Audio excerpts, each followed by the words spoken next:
ಪ್ರಧಾನಿ ಮೋದಿ ಪ್ರೆಸ್ ಮೀಟ್ಗೆ count down. Operation Sindoor ಬಳಿಕ ಮೊದಲ ಮಾತು. ಕುತೂಹಲ ಮೂಡಿಸಿದ ನಮೋ ಸುದ್ದಿಗೋಷ್ಠಿ.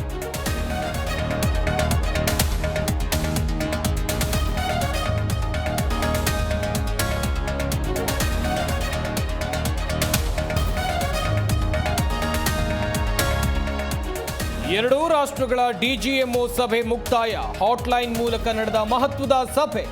ಕದನ ವಿರಾಮದ ಬಗ್ಗೆ ಹಲವು ನಿರ್ಣಯ.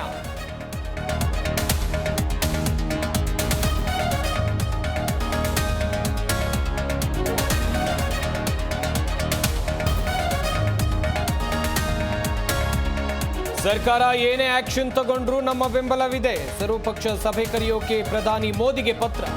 ಎಐಸಿಸಿ ಅಧ್ಯಕ್ಷ ಮಲ್ಲಿಕಾರ್ಜುನ್ ಖರ್ಗೆ ಹೇಳಿಕೆ.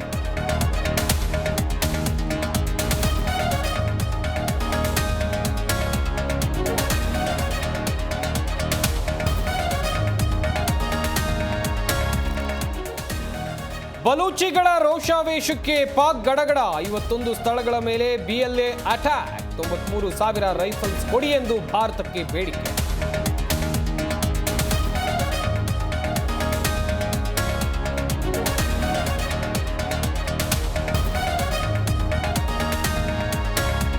ಕೆಳಗಡೆ ಬಿದ್ರೂ ಮೀಸೆ ಮಣ್ಣಾಗ್ಲಿಲ್ಲ. ಪಾಕ್ ವಿಕ್ಟರಿ ಎಂದು ಶಾಹಿದ್ ಅಫ್ರಿದಿ ಮೆರವಣಿಗೆ.